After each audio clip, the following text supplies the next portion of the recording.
আজকে মোটামুটি ভাবে বিধানসভার বৈঠকে এটা ঠিক হয়েছে যে প্রতি বছর কিন্তু মানে পরীক্ষা হবে আর কি, ঠিক আছে। আমাদের এসএসসি পরীক্ষা মানে বিশেষ করে আপার প্রাইমারি, এটা কিন্তু প্রতি বছর মানে পার ইয়ার পরীক্ষা হবে, এর একটা খসড়া কিন্তু রেডি হয়ে গেছে, ঠিক আছে। এবার তোমরা নিশ্চয়ই জানো 2026-এ পরীক্ষা হয়নি, তো এটা কিন্তু 2026-এ তোমরা ধরে নিতে পারো যে আপার প্রাইমারি টেট কিন্তু হবে, ঠিক আছে। 2026-এ কিন্তু আপার প্রাইমারি টেট হবে। বোঝা গেছে কি বললাম? তো ওতে হচ্ছে কি তোমরা ভালো করে মাথায় ঢুকিয়ে নাও, এই বছরেই তোমাদের টেট পরীক্ষা হচ্ছে, আপার টেট। তো এবার তোমরা জানো যে আইনগতভাবে সেটা সিদ্ধ হয়ে গেছে, ঠিক আছে। আজকে সেটা হয়েছে, আশা করি নিউজটা সবাই তোমরা শুনেছো। কৌশালী, তুমি কি বলছো ব্যাপারটা বুঝতে পারলাম না। তুমি তো যে গ্রুপে আছো সেখানে সব জায়গায় তো আমার নাম্বার রয়েছে না। এটা কার নাম্বার? এটা আমার নাম্বার, ঠিক আছে, কৌশালী। চলো, তো আজকে আমাদের রয়েছে বাংলা। তো বাংলার ক্ষেত্রে আমরা আজকে পুরো একটা কমপ্লিট পেপার আর কি, প্রিমিয়াম মক টেস্ট মানে আমরা একটা প্র্যাকটিস করব। তো এখানে তোমরা মেনলি পদ্যাংশ দেখতে পাবে এবং পেডাগজি থেকে প্রশ্ন দেখতে পাবে। তো আমরা প্রত্যেক গোটা কোশ্চেনগুলো যেমনভাবে করব যাতে হচ্ছে পরীক্ষার উপযোগী করে তোমাদেরকে প্রিপেয়ার করে দেবো, ঠিক আছে। মানে প্রত্যেকটা কোশ্চেনকে আমরা সেইভাবেই তোমাদের সামনে তুলে ধরবো। আর যেহেতু পাঠ্য যেটা থাকে গদ্যাংশ বা পদ্যাংশ, সেটা তোমাদেরকে দিয়ে আমি পড়াই। তো হচ্ছে যারা যারা জয়েন করেছে তার মধ্যে নতুন একদম, মানে এর আগে হচ্ছে কি তুমি একবারও গদ্যাংশ বা পদ্যাংশ তুমি পড়োনি, তার মধ্যে একজন হচ্ছে কি তুমি পড়ো। কে পড়বে নিজে থেকে হচ্ছে কি তোমরা রেসপন্স করো, যাতে আমাকে নাম বলতে না হয়। পড়ো একদম নতুন, যারা যে একদম পড়েনি, পড়ো, নিজে থেকে পড়ো,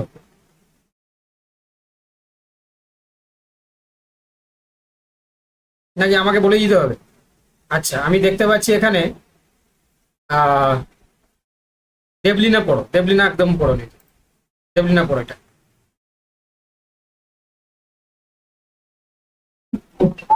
বিজ্ঞানের অগ্রগতি পাইপ সুবিধাকে এক নতুন দিগন্ত হয়ে গেছে, কিন্তু এই অগ্রগতির সমান্তরালে একটি সূক্ষ্ম সংকরে তৈরি হচ্ছে, যা মূলত ভাষাগত ও সাংস্কৃতিক।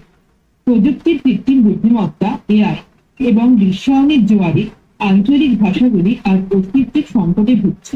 ভাষা কেবল যোগাযোগের মাধ্যম নয়, এটি একটি জাতির ইতিহাস, চেতনা ও সংস্কৃতির বাহক। কোন একটি ভাষা হারিয়ে যাওয়া মানে সেই ভাষার সঙ্গে জড়িয়ে থাকা হাজার বছরের লোককথা, দর্শন ও জীবনবোধ চিরতরে বিলুপ্ত হবে। আধুনিক শিক্ষা ব্যবস্থায় বিজ্ঞান ও প্রযুক্তির পঠন পাঠন যেমন জরুরি, তেমনি মাতৃভাষার চর্চাও সমভাবে গুরুত্বপূর্ণ। বহু ভাষিকতা কোনো বাধা নয়, বরং তা মানব মস্তিষ্কে জ্ঞানী ও ধারণ ক্ষমতা, কগনিটিভ ক্যাপাসিটি বৃদ্ধি করে। শিক্ষাবিদদের মতে, যে শিশু তার মাতৃভাষায় প্রাথমিক ধারণা স্পষ্ট করতে পারে, তার পক্ষে অন্য যে কোনো জটিল বিষয় বা অন্য কোনো ভাষা শেখা অনেক সহজ হয়ে যায়। তাই প্রযুক্তির চরম উৎকর্ষের যুগে আমাদের শিকড়কে ভুলে গেলে চলবে। যান্ত্রিক বিকাশের সঙ্গে আর্থিক ও ভাষাগত বিকাশের সামঞ্জস্য বিধানে বর্তমান সময়ে সবচেয়ে বড় চ্যালেঞ্জ। দেখো, তাহলে একটা জিনিস তোমরা বুঝতে পারলে যে এখানে এই প্যাসেজটাতে বলা হয়েছে আমাদের যে বর্তমান যুগে কিভাবে আমরা মানব সভ্যতাকে মানে যদি আমরা অতীত যুগের সাথে কম্পেয়ার করি তাহলে কতটা আমরা উন্নত করে নিয়ে গেছি, এবং তাতে কিভাবে বর্তমানে যে এআই বা আর্টিফিশিয়াল ইন্টেলিজেন্স বা যেটাকে আমরা কৃত্রিম বুদ্ধিমত্তা বলি, সেটা কিভাবে আমাদেরকে সাহায্য করেছে, এবং যাতে করে আমরা বর্তমান যুগে আমাদের বিদ্যাটাকে অনেকটা অগ্রগতির সাথে নিয়ে গেছি আর কি, ঠিক আছে।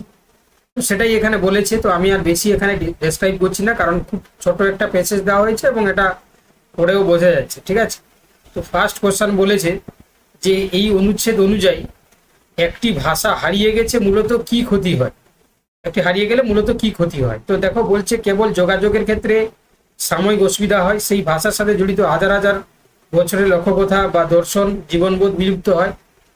নেক্সট বলেছে যে বিজ্ঞান প্রযুক্তির অগ্রগতির গতি স্লোধ হয়ে যায়, নাকি কৃত্রিম বুদ্ধিমত্তার বিকাশ বাধাপ্রাপ্ত হয়, ঠিক আছে। তো দেখো আমাদের এই প্যাসেজটাতে বলা হয়েছে, তাই না, যে একটি ভাষা যদি হারিয়ে যায় মানে সেই ভাষার সঙ্গে জড়িত থাকা হাজার হাজার বছরের লোককথা, দর্শন, জীবনবোধ চিরতরে বিলুপ্ত হয়ে যাচ্ছে, তাই না? তাহলে এই জিনিসটা তো এখানে বলা আছে, তাহলে option B is the right answer. Option B এখানে সঠিক উত্তর হয়ে যাবে। কোশ্চেন নাম্বার 2 কি বলেছে দেখো, জ্ঞানীয় ধারণ ক্ষমতা বলতে সাধারণত কি বোঝানো হয়েছে?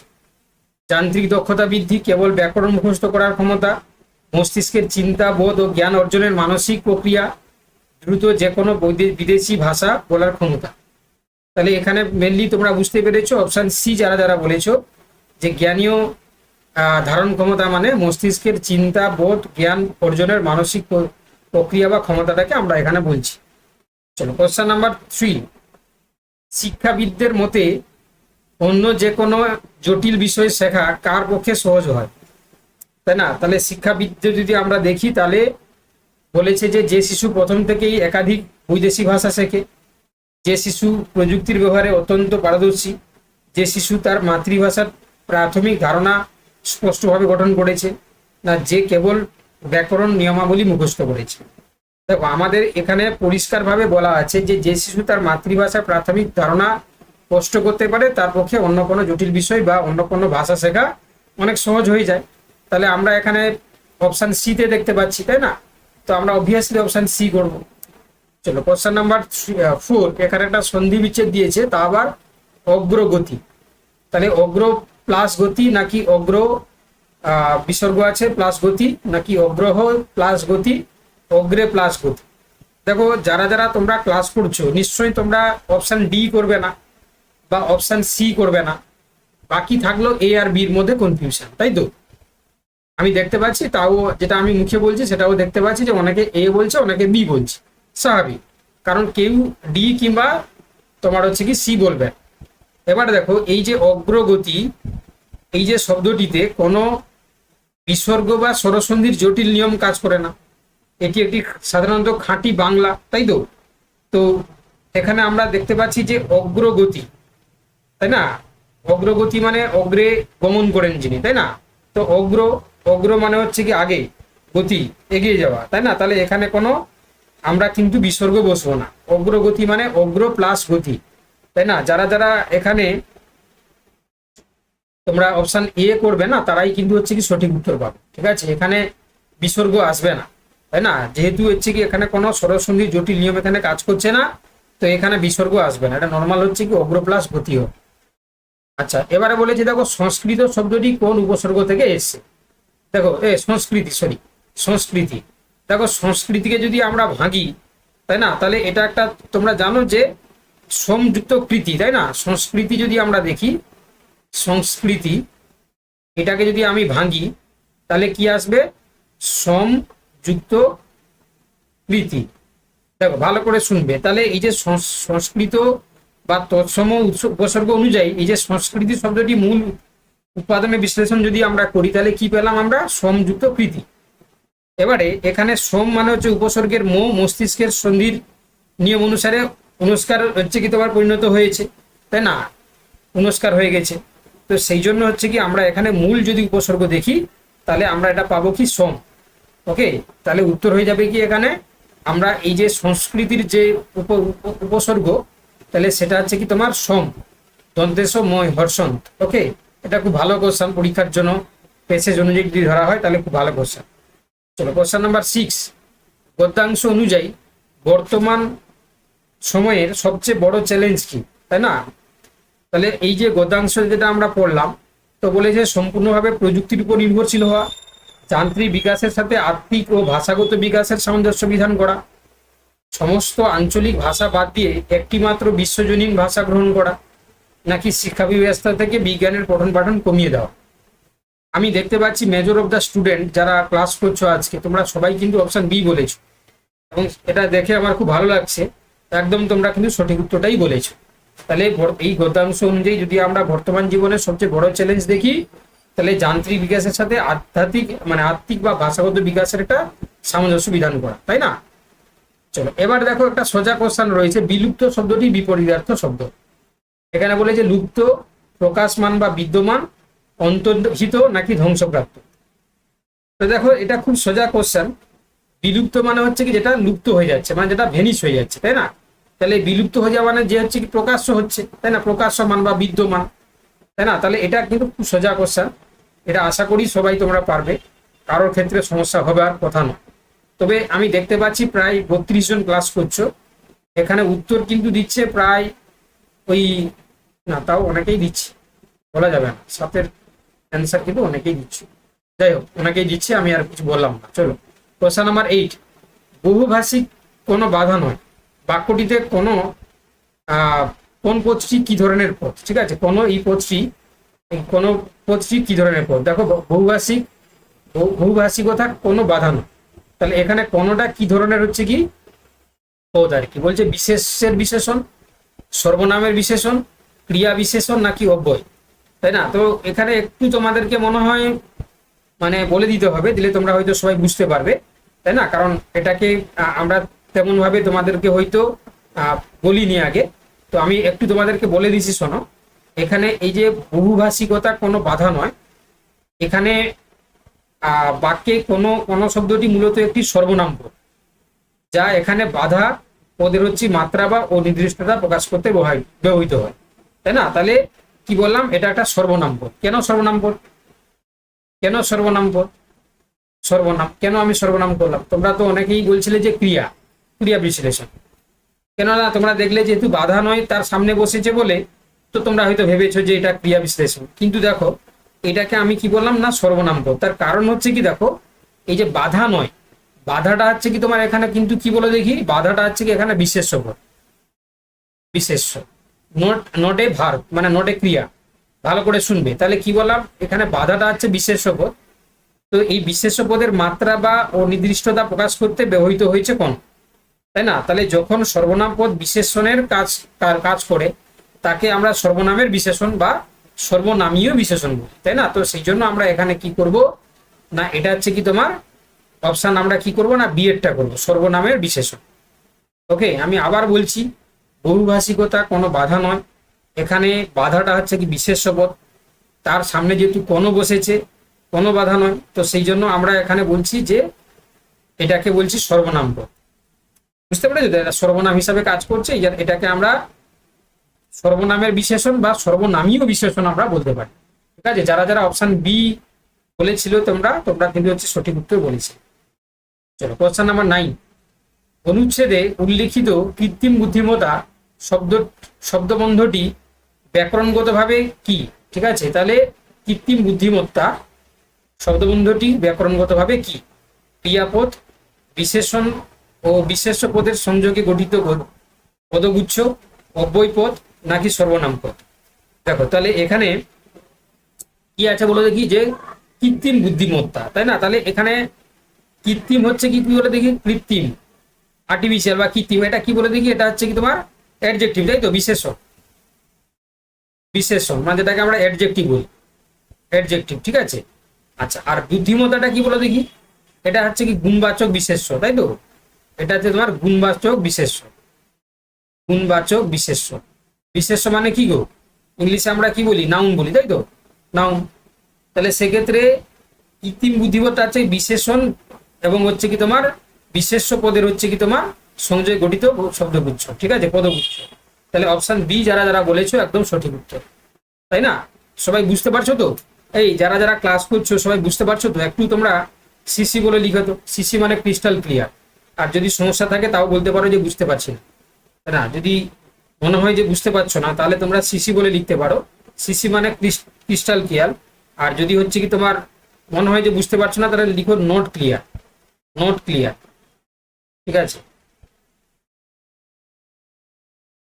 চলো এবারে হচ্ছে কি দেখো, এবারে আমরা একটা কবিতা অংশ পড়বো আমরা, তাই না? আমি খুব নতুন যার মুখ তাদেরকেই একজনকে ডেকে নিচ্ছি, সে পড়বে এটা। আমি দেখতে পাচ্ছি আমি কাকে ডাকবো, কাকলি হাজরা মন্ডলকে ডাকছি, ঠিক আছে? তুমি এটা পড়ো, কাকলি হাজরা মন্ডল, এটা ভালো করে পড়ো, ভালো করে সুর দিয়ে পড়ো, পড়ো পড়ো।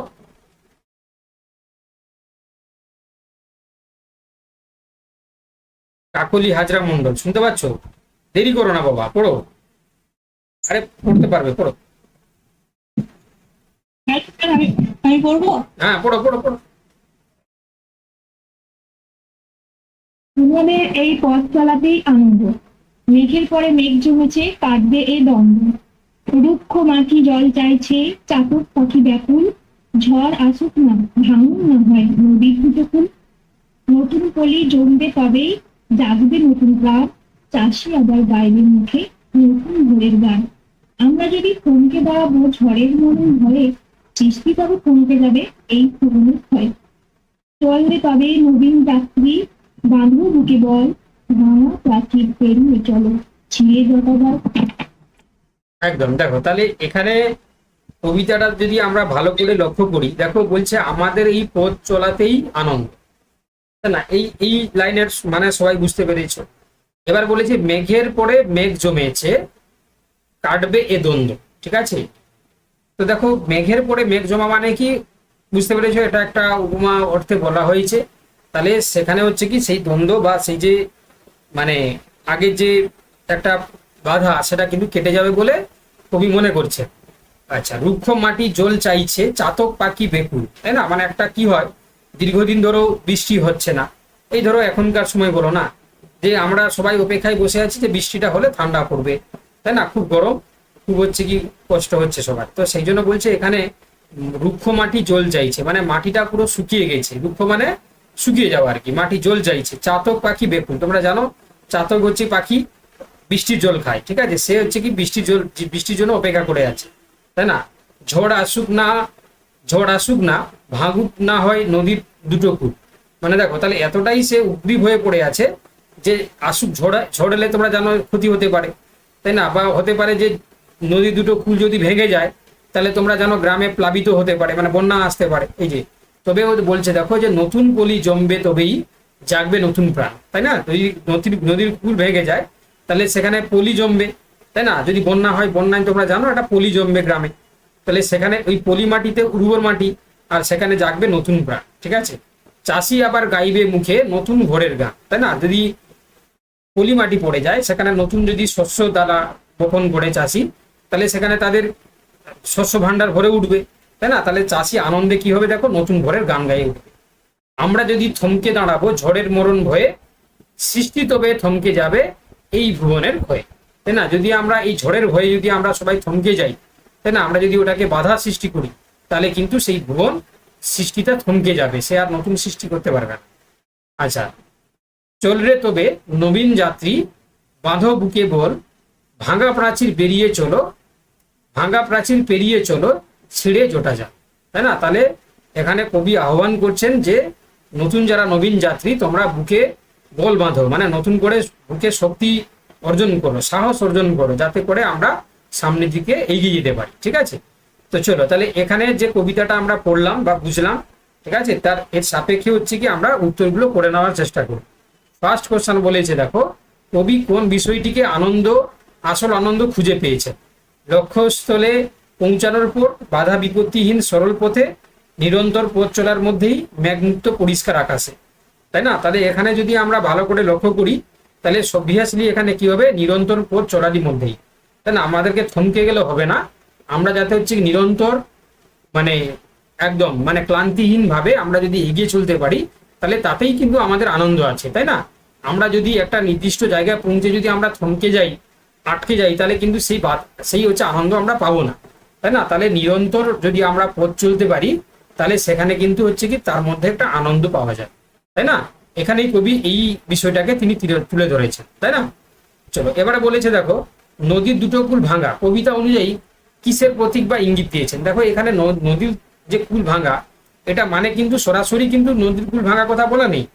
এটা মানে হচ্ছে কি, তোমার যদি ভালো করে যদি আমরা অন্তর্নিহিত মানে দেখি, যে নতুন পলি জমবে তবেই জাগবে নতুন প্রাণ, ভাঙলো বা কুল ভেঙে যাওয়ার এখানে হচ্ছে নেতিবাচক ধ্বংস নয়, বরং পুরাতনকে ভেঙে নতুন আহ্বান বা প্রতীকের সৃষ্টি, তাই না? তাহলে এখানে কিন্তু কি বলা হয়েছে বলে দেখি, এখানে হচ্ছে কি যে পুরাতনরা ভেঙে নতুন কিছু করা, তাই না? নতুন হচ্ছে কি দের আহ্বান করা, তাই না? তাহলে এখানে চিরস্থায়ী ধ্বংস, নতুন পলি সঞ্চার বা নতুন প্রাণের জাগরণের পূর্ব শর্ত, নাকি চাষিদের চাষ বন্ধ হয়ে যাওয়ার ভয়, প্রকৃতির নিষ্ঠুরতা? তাহলে একদম, তাহলে এখানে নতুন পলি সঞ্চার হবে, নতুন প্রাণের হচ্ছে কি তোমার তোমার হচ্ছে কি জাগরণের হচ্ছে কি পূর্ব শর্ত কাজ করবে, ঠিক আছে। তো অতএব হচ্ছে কি আমরা এখানে যে জিনিসটা দেখতে পাচ্ছি যে নতুন কলি সঞ্চার বা নতুন প্রাণের জাগরণের পূর্ব শর্ত দ্বারা বোঝানো হয়েছে, ঠিক আছে। চলো নেক্সট, আমরা যদি থমকে দাঁড়াবো ঝড়ের মরণ ভয়ে, কবি কেন থমকে দাঁড়াতে নিষেধ করেছে, তাই না? কারণ হচ্ছে ঝড় বেশি দীর্ঘস্থায়ী, ঝড় বেশি হচ্ছে স্থায়ী হয় না। ওকে, আর কি বলেছে যে তোমার কারণ থমকে দাঁড়ালে এই ভুবনের সৃষ্টি বা প্রগতি থমকে যাবে, কারণ চাষিরা গান গাইতে পারবে না, কারণ চাতক পাখি জল পাবে না, ঠিক আছে। তাহলে এখানে কি হবে, এখানে হচ্ছে কি তোমার অপশন বি, কারণ থমকে দাঁড়ালে এই ভুবনের সৃষ্টি ও প্রগতি থমকে যাবে, তাই না? Option B is the right answer. চলো কোশ্চেন নাম্বার 13, চাতক শব্দের সমার্থক শব্দ তোমার এই নিচের কোনটি হতে পারে? দেখো চাতক হচ্ছে কি সমার্থক শব্দ হচ্ছে বলেছে মেঘ যাচক পাখি, ময়ূর, নাকি হচ্ছে কি তোমার কোকিল, নাকি বক। তাহলে দেখো তোমরা নিশ্চয়ই জানো চাতক মানে মেঘ যাচক পাখি, তাই না? এটা আমি বর্ণনা করার কিছু নেই, কারণ ঐতিহ্যগত বাংলা লোককথা বা কাব্য কবি প্রসিদ্ধি অনুযায়ী আমরা দেখেছি চাতক পাখি অন্য কোনো জলাশয়ের জল পান করে না, যে কেবল মেঘের বৃষ্টির জলের জন্য চাতক হয়ে চেয়ে থাকে। তাই এটাকে আমরা মেঘ যাচক বা যা মেঘের কাছ থেকে জল প্রার্থনা করে বলে থাকি, তাই না? তাহলে এরা কিন্তু নর্মাল পাখি নয়, এরা কিন্তু কোনো জলাশয়ে জল খায় না, এরা বৃষ্টির জলের জন্য অপেক্ষা করে থাকে, মেঘের জলের জন্য অপেক্ষা করে থাকে। চলো কোশ্চেন নাম্বার 14, ভুবন শব্দটি কারক বিভক্তি নির্ণয় করো, তাই না? এই ভুবনের ক্ষয়ে, তাহলে এই যে ভুবনের ক্ষয়ে, তাই না? আমি এই কদিন আগে তোমার হচ্ছে কি এদের পড়াচ্ছিলাম, তোমার কি বলে গ্রাম পঞ্চায়েত যারা প্রিপারেশন নিচ্ছে। তো এখানে দেখো আমরা কারক বিভক্তির ক্ষেত্রে অনেক মানে 6টা ভাগ রয়েছে, তোমরা জানো কারকের। তাহলে এখানে বলেছে এই ভুবনের ক্ষয়, ভালো করে বুঝতে হবে এখানে যে ভুবন শব্দের সাথে বিভক্তি যুক্ত হয়েছে কি না এর, তাই তো? ভুবনের সাথে এর, ভুবন যুক্ত হচ্ছে এর, এই যে এর হচ্ছে কি এটা হচ্ছে বিভক্তি বলি আমরা, ঠিক আছে। কি বলি আমরা? বিভক্তি। তাহলে এই যে বিভক্তি যুক্ত রয়েছে এর, এবারে বাক্যে ক্ষয়ের সাথে ভুবনের একটি মালিকানা বা সম্বন্ধ তৈরি হয়েছে, তাই না? তাহলে এরটা হচ্ছে কি তোমার মানে তোমার হচ্ছে কি বিভক্তির অনেকগুলো প্রথমা, দ্বিতীয়া, তৃতীয়া, চতুর্থী, পঞ্চমী, ষষ্ঠী। তাহলে এর হচ্ছে কি তোমার মনে রাখবে ষষ্ঠী, ঠিক আছে, ষষ্ঠী বিভক্তি, ষষ্ঠী বিভক্তি। আমি না হয় একটা কাজ করব, ওই ক্লাসের হচ্ছে কি তোমার মেটেরিয়ালটা প্লাস রেকর্ডেড ভিডিওটা পাঠিয়ে দেবো তোমাদের, ঠিক আছে, মানে এই কারক বিভক্তি, ঠিক আছে। তাহলে তাতে তোমাদের সুবিধা হবে, তাই তো? আমি যদি ওই ক্লাসের রেকর্ডেড ভিডিও প্লাস তোমাদের হচ্ছে কি মেটেরিয়ালটা পাঠিয়ে দিই কারক বিভক্তি, তাহলে তোমরা দেখে নিতে পারবে, তাই না? কারণ ওখানে আমি খুব সুন্দর করে বলেছি, আপাতত মানে এমন করে বলেছি যাতে বোঝা যাবে আর কি, ঠিক আছে। তো ওটাই হচ্ছে কি, তাহলে কি বললাম, ভুবনের এর, এই যে এর শব্দের মাধ্যমে একটা মালিকানা বা একটা সম্বন্ধ তৈরি হয়েছে। তাহলে এখানে এখানে কি হবে, তাহলে কর্তা হবে না, কর্ম হবে না, উপাদান হবে না, এখানে কি হবে, সম্বন্ধ হবে, ঠিক আছে। তাহলে সম্বন্ধের বিভক্তি, ঠিক আছে, সম্বন্ধের বিভক্তি। তাহলে এর বিভক্তি রয়েছে, এর হচ্ছে কি ষষ্ঠী, আর কি বললাম সম্বন্ধ কারক, তাই না? অপশন সি হবে। চলো নেক্সট দেখো, এবার বলেছে দেখো কোশ্চেন নাম্বার 15, কবিতায় নবীন যাত্রী বলতে কবি কাদের আহ্বান জানিয়েছেন, তাই না? কবিতায় নবীন যাত্রী বলতে কবি কাদের আহ্বান জানিয়েছেন? দেখো যারা ভয় পেয়ে ঘরে বসে থাকে, যারা নতুন প্রজন্ম বা তরুণদের যারা সমস্ত বাধা পেরিয়ে এগিয়ে যাওয়ার সাহস রাখে, আর প্রবীণ অভিজ্ঞ ব্যক্তি, আর কেবল হচ্ছে চাষি, ঠিক আছে। তো এখানে আমরা বেসিক্যালি যেটা উত্তর করব, তোমরা বুঝতেই পেরেছো যে নতুন প্রজন্ম বা তরুণদের দ্বারা যারা হচ্ছে কি সমস্ত বাধা পেরিয়ে এগিয়ে যাওয়ার সাহস রাখে, তাদেরকেই আমরা কি বলছি না নবীন যাত্রী বলছি, ঠিক আছে। অপশন বি এখানে সঠিক উত্তর। কি বললাম বুঝতে পারলে? চলো এবারে আমরা দেখবো যে মানে 15টা কোশ্চেন হয়ে গেল। এবার আমরা 15টা কোশ্চেন মানে খুব মানে কি বলবো, খুব হচ্ছে কি তোমার এখনকার দিনে যে সমস্ত কোশ্চেন হচ্ছে তার উপর ভিত্তি করেই করেছি আর কি, ঠিক আছে। তোমরা বুঝতে পারবে, দেখো ভালো করে কোশ্চেনটা বুঝবে। শিক্ষিকা রিমি তার ক্লাসের শিক্ষার্থীদের বলেন তারা যেন নিজেদের অভিজ্ঞতার কথা বন্ধুদের সাথে ভাগ করে নেয় এবং একে অপরের কথা মন দিয়ে শোনে। সাম্প্রতিক সিটেট এবং এনইপি 2020 পরিপ্রেক্ষিতে এই ধরনের কার্যকলাপ ভাষার কোন দক্ষতার বিকাশ ঘটায় এবং এটি কি ধরনের শিখনকে ত্বরান্বিত করে? বুঝতে পেরেছো? আমি কোশ্চেনটাকে এইভাবেই সেট আপ করেছি যাতে তোমাদের হচ্ছে কি বর্তমান সময়ে কাজে লাগে। দেখো তাহলে বলেছে যেহেতু হচ্ছে কি নিজের অভিজ্ঞতার কথা পরস্পরকে শেয়ার করা, তাহলে এখানে যদি আমরা দেখি, তাহলে বলেছি যে কেবল লিখন দক্ষতা, যান্ত্রিক শিখন, শ্রবণ, কথন দক্ষতা, সামাজিক মিথস্ক্রিয়া, সক্রিয় শিখন, নাকি শিখন দক্ষতা, ব্যাকরণ, অনুবাদ পদ্ধতি, কোনোদিনও এটি ক্লাসের সময় সময় নষ্ট করে। তাহলে আপাতত হচ্ছে কি যারা যারা অপশন বি বলেছো একদম সঠিক উত্তর, যেহেতু পরস্পরের অভিজ্ঞতা শেয়ার করছে, তাহলে সেখানে কথন এবং শ্রবণ তো হচ্ছেই, তার পাশাপাশি সামাজিক এবং সক্রিয় শিখন কিন্তু কাজ করছে। আচ্ছা, ভাষা অধিগ্রহণ যেটাকে আমরা ল্যাঙ্গুয়েজ একুইজিশন বলি, এবং ভাষা শিখন যেটাকে আমরা ল্যাঙ্গুয়েজ লার্নিং বলি, এর মৌলিক পার্থক্য কি? দেখি কারা কারা সঠিক উত্তর বলতে পারবে।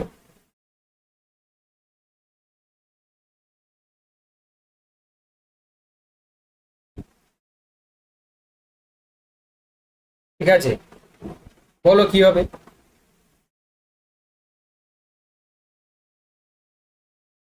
যারা যারা ক্লাস করছো বলো কি হবে।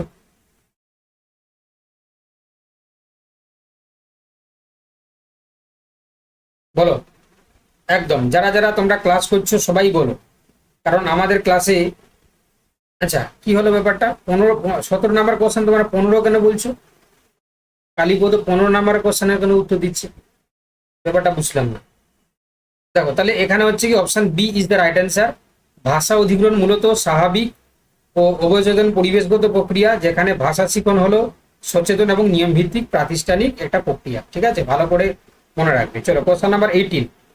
একটি বহুভাষিক শ্রেণীকক্ষে প্রথম ভাষার ক্ষেত্রে বহুভাষিকতার রূপান্তর করার সময় একজন শিক্ষকের দৃষ্টিভঙ্গি কেমন হওয়া উচিত? তাই না, কেমন হওয়া উচিত? বলেছে যে শিক্ষার্থী শ্রেণীকক্ষে মাতৃভাষা ব্যবহারে সম্পূর্ণ নিষেধাজ্ঞা জারি করা উচিত, এরকম তো করাই যাবে না। অপশন বি বলেছে শিক্ষার্থীদের গৃহভাষাকে বা প্রথম ভাষাকে একটি মূল্যবান সম্পদ হিসাবে ব্যবহার করে ধীরে ধীরে অন্যান্য ভাষার সাথে সংযোগ স্থাপন করা। একদম option B is the right answer. চলো কোশ্চেন নাম্বার হচ্ছে কি 19। স্কেফোল্ডিং বা পড়ুয়াদের অস্থায়ী সহায়তা প্রদান ভাষা দক্ষতার ক্ষেত্রে কিভাবে কাজ করে? স্কেফোল্ডিং যেটা হচ্ছে পড়ুয়াদের অস্থায়ী সহায়তা প্রদান, দেখো এটা তোমরা আগেও শুনেছো, তাই না, সবাই তোমরা কিন্তু আগেও শুনেছো।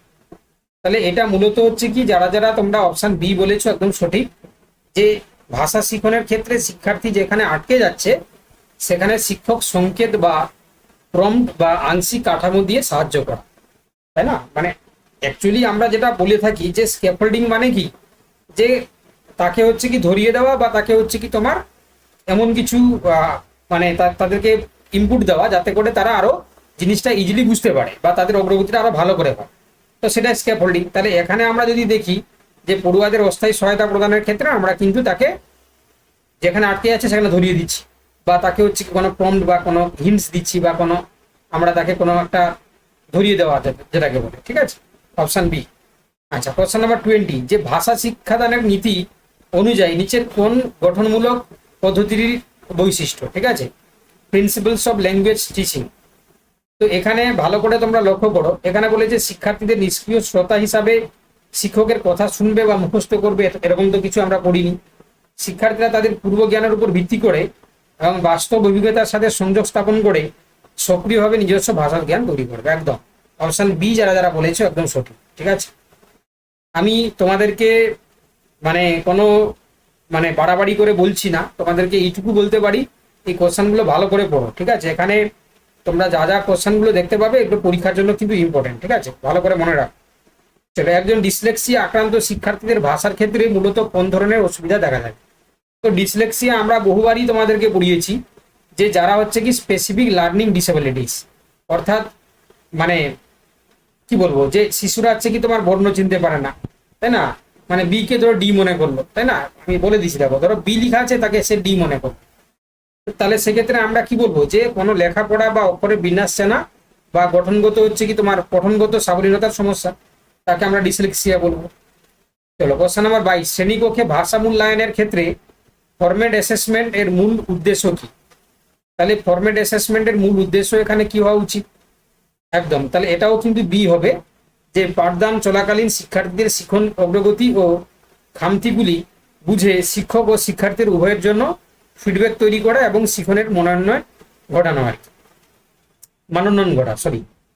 এবার বলেছে দেখো রিমি মহাশয়া তার ক্লাসে একটি অধ্যায় পড়ানোর পর শিক্ষার্থীদের বিভিন্ন ছোট ছোট দলে ভাগ করে আইসিটি বা মাল্টিমিডিয়া রিসোর্স ব্যবহার করে একটি নাটকের অডিও ভিজুয়াল ক্লিপ দেখালেন।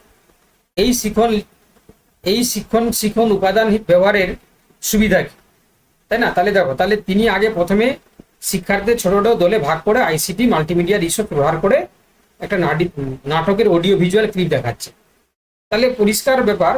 তো এখানে হচ্ছে কি আমরা একটি দৃশ্য শ্রাব্য ইন্দ্রিয়কে সক্রিয় করে শিক্ষার্থীদের বোধগম্যতাকে দীর্ঘস্থায়ী এবং বৈচিত্র্যময় শিক্ষার্থীদের তোমার শিখনে সাহায্য করা হচ্ছে, তাই না? অডিও ভিজুয়াল একটা ব্যাপার। চলো next question number 24। Remedial teaching এর প্রধান লক্ষ্য কি, তাই না? তাহলে মেধাবী শিক্ষার্থীদের অতিরিক্ত নম্বর পাওয়ার জন্য প্রস্তুত করা, মূল্যায়নের মাধ্যমে শিক্ষার্থীর যে সমস্ত জায়গায় ঘাটতি বা দুর্বলতা রয়েছে বা লার্নিং গ্যাপ রয়েছে সেগুলোকে আইডেন্টিফাই করা এবং সেগুলোকে দূর করার ব্যবস্থা করা। একদম, তাহলে অপশন বি অবভিয়াসলি এখানে সঠিক উত্তর হয়ে যাবে। বলছে পাঠ পরিকল্পনা বা লেসন প্ল্যান তৈরির সময় একজন শিক্ষকের সবচেয়ে প্রথমে কোন বিষয়টি নির্ধারণ করা উচিত, তাই না? তাহলে এখানে কোনটা উচিত তোমরা নিজেরাই বলো। তাহলে এখানে হচ্ছে কি লেসন প্ল্যান যদি আমরা মানে ডিজাইন করি বা যদি আমরা সেটাকে আইডেন্টিফাই করি, তাহলে সবচেয়ে যেটা হচ্ছে কি আগে নির্ধারণ করতে হবে সেটা হচ্ছে কি তোমার নির্দিষ্ট পাঠের শিখন উদ্দেশ্য বা কাঙ্ক্ষিত শিখন ফলাফল কি হবে সেটাকে আগে আমরা কি করব, টার্গেট করব, তাই না? তো অতএব হচ্ছে অপশন বি এখানে হয়ে যাবে সঠিক উত্তর। আচ্ছা, অনুশিক্ষণ বা মাইক্রো টিচিং এর মূল গুরুত্ব কোথায়? দেখো, তাহলে অনুশিক্ষণ বা মাইক্রো টিচিং এর মূল গুরুত্ব হচ্ছে কি আমরা যদি দেখি তাহলে হচ্ছে কি আমরা নিশ্চয়ই সবাই পড়েছি বা যারা বিএড করেছি সবাই জানি যে মাইক্রো টিচিং হচ্ছে কি তোমার শিক্ষণ এর একটি নিয়ন্ত্রিত পদ্ধতি, যেখানে 5 থেকে 10 মিনিট, মানে 10 মিনিট, তো 5 to 10 মিনিটস, তাই তো?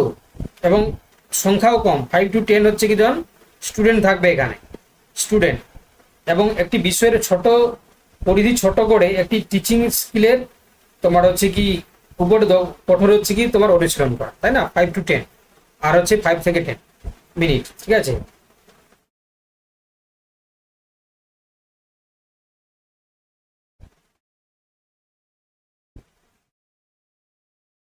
তো আমরা হচ্ছে কি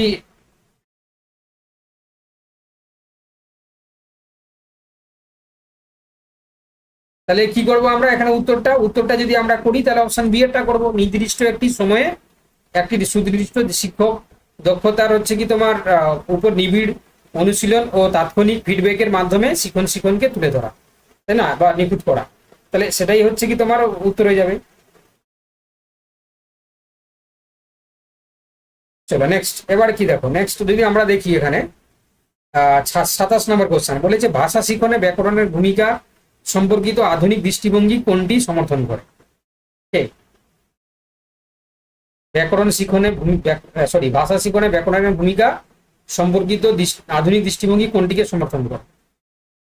একদম, তাহলে ব্যাকরণকে সর্বদা অর্থপূর্ণ ও বাস্তব ব্যবহারের প্রসঙ্গে শেখানো উচিত যাতে শিক্ষার্থীরা যোগাযোগের ক্ষেত্রে তা প্রয়োগ করতে পারে, তাই না? Option B is the right answer.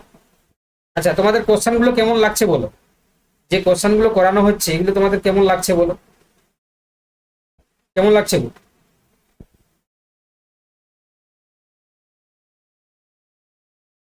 ঠিক আছে তো? চলো দেখো, এবার দেখো কোশ্চেন নাম্বার 28 বলছে কোন শিক্ষার্থী কথা বলার সময় ব্যাকরণগত ভুল করলে সাম্প্রতিক প্যাডাগজি অনুযায়ী শিক্ষকের তাৎক্ষণিক প্রতিক্রিয়া কেমন হওয়া উচিত? বলেছে তাকে ধমক দেওয়া এবং ভুলটি নিয়ে ক্লাসের সামনে সমালোচনা করা, এরকম করা যাবে না, তাই না? এটা নিয়ম বহির্ভূত। শিক্ষার্থীর সাথে কথা বলা শেষ হওয়া পর্যন্ত অপেক্ষা করা এবং পরবর্তীতে সঠিক ভাষা রূপটি স্বাভাবিকভাবে ব্যবহারের মাধ্যমে উপস্থাপন করা যাতে শিক্ষার্থী নিজের ভুল নিজে বুঝতে পারে।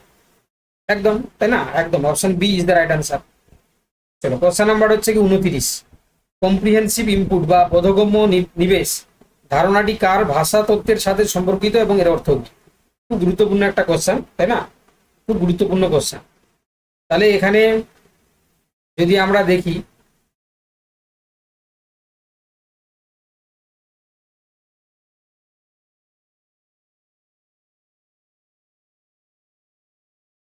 তাহলে এখানে যদি আমরা দেখি তাহলে কি দেখতে পাবো? তাহলে যদি আমরা দেখি এখানে, তাহলে কি দেখতে পাবো বলো, যারা যারা ক্লাস করছো?